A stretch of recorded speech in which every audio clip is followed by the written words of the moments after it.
लाने के लिए मंदिर के साथ लगी जमीन पट्टे पर दे दी और इस तरह से कृष्ण के इन तीनों रूपों की पूजा होने लगी। भगवान कृष्ण की तीनों मूर्तियां हजारों सालों तक गुप्त रही। उसके बाद कुछ संतों ने इन मूर्तियों को जागृत किया और वृंदावन के 3 अलग अलग मंदिरों में स्थापित कर दिया। उसके बाद वृंदावन में कई सालों तक इन तीनों रूपों की पूजा होती रही। सुनने में आता है कि अकबर ने तो भगवान की गैया को चराने के लिए 135 बीघा जमीन भी दान में दी। लेकिन जब मुगलिया सल्तनत की बागडोर औरंगजेब के हाथ में आई तो स्थिति बदल गई, क्योंकि औरंगजेब ने वृंदावन के तमाम मंदिरों समेत इन 3 मंदिरों को भी तोड़ने का आदेश दे दिया।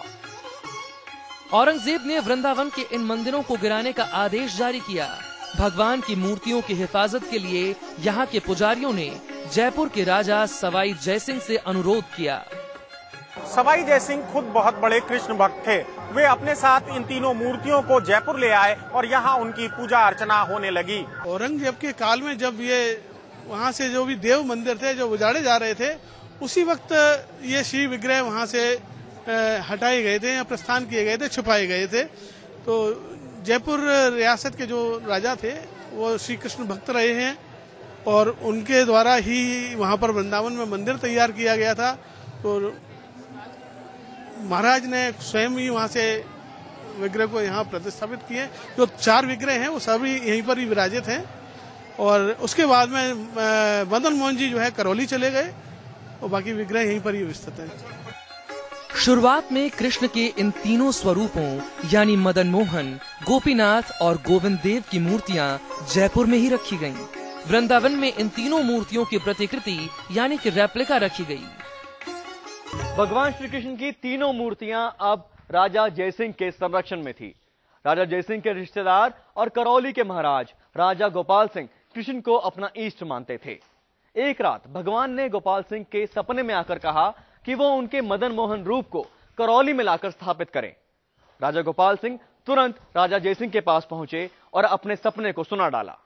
जयपुर नरेश ने विश्वास करने के लिए करौली नरेश श्री गोपाल सिंह जी महाराज की आंखों पर पट्टी बंधवा दी परीक्षा लेने के लिए, और एक कमरे में कई मूर्तियों के साथ में भगवान मदन मोहन जी की मूर्ति रख दी। बोले आप जिस मूर्ति को भी हाथ लगा दोगे वही मूर्ति आपको ले जानी होगी। उनकी आंखों पर पट्टी बंधी हुई थी, कुछ दिख नहीं रहा था। उन्होंने भगवान मदन मोहन से प्रार्थना की। बोले प्रभु आपने स्वप्न में आदेश दिया है, आप अगर करौली चलना चाहते हैं तो मेरे हाथ को पकड़ लीजिए। ऐसा निवेदन करके नहीं, प्रार्थना करके नहीं, वे प्रत्येक मूर्ति पर हाथ लगाते हुए आगे बढ़ते चले गए। और जैसे ही भगवान मदन मोहन जी की मूर्ति पर हाथ लगाया, जैसे ही भगवान मदन मोहन ने गोपाल सिंह जी महाराज के हाथ को पकड़ लिया, गोपाल सिंह जी समझ गए कि यह मदन मोहन जी ही महाराज की मूर्ति है। उन्होंने तत्काल कह दिया, बोले यही मूर्ति है। जयपुर नरेश जयसिंह जी महाराज को विश्वास हो गया। बोले भगवान मदन मोहन करौली जाना चाहते हैं, इसलिए इजाजत दे दी और भगवान मदन मोहन को लेकर के नहीं करौली आए। और इस तरह भगवान के मदन मोहन स्वरूप की स्थापना करौली में की गई और बाकी 2 रूप यानी गोविंद देव जी और गोपीनाथ जी को धूमधाम से जयपुर में स्थापित किया गया। भगवान कृष्ण की तीनों मूर्तियों के दर्शन का क्रम भी निर्धारित किया गया। कहते हैं भगवान के तीनों रूपों के दर्शन इस क्रम में एक ही दिन में कर लिए गए तो मानो साक्षात भगवान के दर्शन कर लिए। हमारे धर्म शास्त्रों में चरण से ही भगवान का दर्शन का वर्णन किया गया है। सबसे पहले चरणों के दर्शन, इसके बाद घुटनों के, इसके बाद जंघा, जंघा के बाद कटी, फिर वक्षस्थल, स्कंद और फिर मुखारविंद का दर्शन किया जाता है।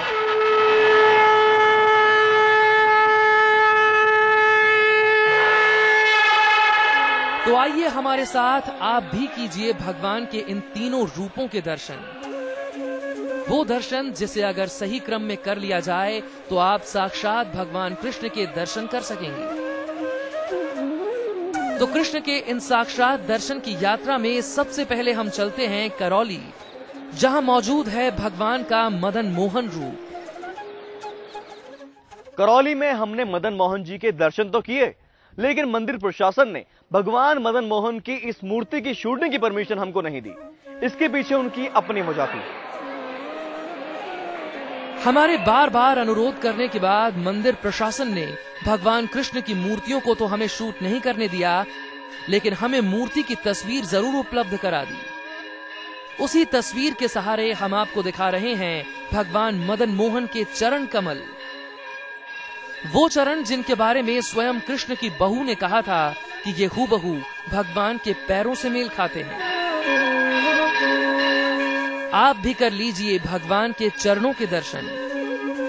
चरण भगवान के मदन मोहन स्वरूप के। ये वो चरण हैं जिनके दर्शन भर से सारे कष्ट मिट जाते हैं।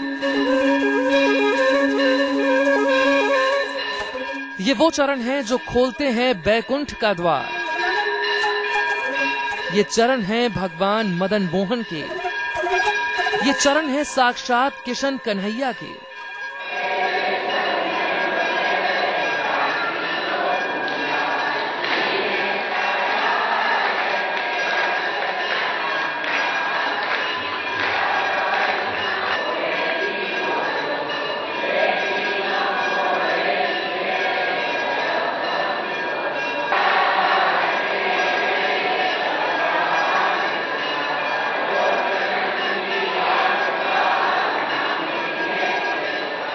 मदन मोहन के दर्शन के बाद अब आपको लेकर चल रहे हैं भगवान गोपीनाथ के पास। भगवान गोपीनाथ यानी कृष्ण का वो रूप जिसके बारे में स्वयं उनकी बहू ने कहा था कि इनका वक्षस्थल और भुजाएं बिल्कुल प्रभु जैसी हैं। भगवान श्री कृष्ण को गोपीनाथ तब कहा गया जब उन्होंने रास का प्रारंभ किया। श्रीमान रास रसारंभी, जो रास के रस को देने वाले हैं। परंतु भगवान कृपा तो हर जगह करते हैं, परंतु रास के रस अर्थात प्रेम को हर जगह नहीं देते। तो उन्होंने कहा कि वंशीवट तटस्थ, जो वंशीवट के तट पर स्थित होकर रास कर रहे हैं। तो कर्षण वेणु सुनैर गोपी, कि उन्होंने आज ऐसी वेणु बजाई है, ऐसी वंशी बजाई है कि जितनी भी गोपियां हैं उन्होंने अपनी ओर आकृष्ट कर ली हैं। गोपीनाथ श्रेष्ठुन, वो गोपीनाथ हम सबका कल्याण करें, निश्चित कल्याण। ये भगवान का वो स्वरूप है जिसे गोपीनाथ कहा जाता है। इस मूर्ति को बनवाया था श्री कृष्ण के परपोते वज्रनाभ ने। इस मूर्ति की भुजाएं और सीना हूबहू वैसा ही है जैसा कि स्वयं भगवान कृष्ण का था।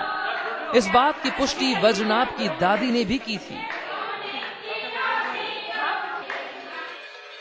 आप भी कर लीजिए भगवान श्री कृष्ण की भुजाओं और वक्षस्थल के दर्शन। ये वो भुजाएं हैं जिनसे भगवान ने कंस समेत कई राक्षसों का संहार किया।